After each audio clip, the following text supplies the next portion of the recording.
చక్రవర్తి, జరిగింది ఏదో జరిగిపోయింది. గతాన్ని మన ఇద్దరం మర్చిపోదాం. ఈ వ్యవహారంలో నా పూర్ణ సహకారం మీకుంటుంది. నా మాట నమ్మండి. నమ్మకానే కదయ్యా. ఈసారి మాత్రం నీకు ఎంత వాటా కావాలో ఖచ్చితంగా ముందే చెప్పేసి మన ఇద్దరం ఒక అంగీకారానికి వచ్చిన తర్వాత వ్యవహారంలో దిగుదాం. అయ్యా, మనం తలపెట్టింది ప్రాణాలతో చెలగాటం. అవసరం అయితే ప్రాణాలు తీసైనా పని జరుపుకోవాలి.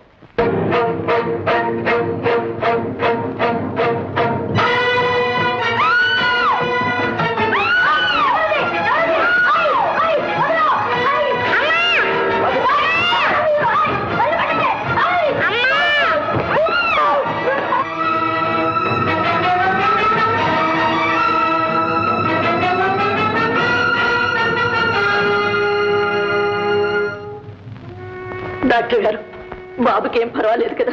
పర్వాలేదమ్మా, మెదడుకు బలమైన షాక్ తగిలింది అంతే. అమ్మా, నేరస్తులు ఎక్కడున్నా పట్టుకునే బాధ్యత మాది. ముందు బాబు సంగతి చూడండి.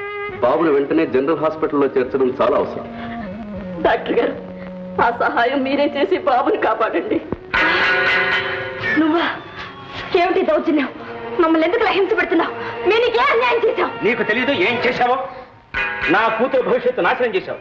మా మాధవులు మాకు కాకుండా చేశావు. చివరికి పెళ్లి కాకుండానే బిడ్డను కానీ ఆ బిడ్డ వాడికి పుట్టిన బిడ్డని నమ్మించి వాడి తదనంతరం మాకు రావాల్సిన ఆస్తి నువ్వు రాయించుకున్నావు. తిరిగి మా ఆస్తి మాకు రాసావు. పెట్టిన సంతకం. ఎందుకు పెట్టాలి? ప్రాణాలతో బ్రతికి బయటపడాలంటే సంతకం పెట్టక తప్పదు. చిన్నపిల్లవాడి మీద చేయి చేసుకుంటావా? నువ్వు మనిషివేనా? నీకు కృతజ్ఞత అంటూ ఉందా? ఉండబట్టే మర్యాదగా అడుగుతున్నాను. సంతకం చెయ్యను.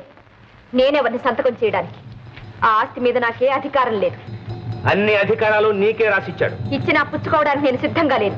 చచ్చిన సంతకం చెయ్యను. బాబు తండ్రి మిస్టర్ మాధవ్ అమ్మ అమ్మ అని కలవరిస్తున్నాడు. వెంటనే ఆమెను తీసుకురండి, లేకపోతే చాలా కష్టం. నువ్వు త్వరగా సంతకం చేశావా నీ బాబును వెళ్ళి నువ్వు కలవచ్చు.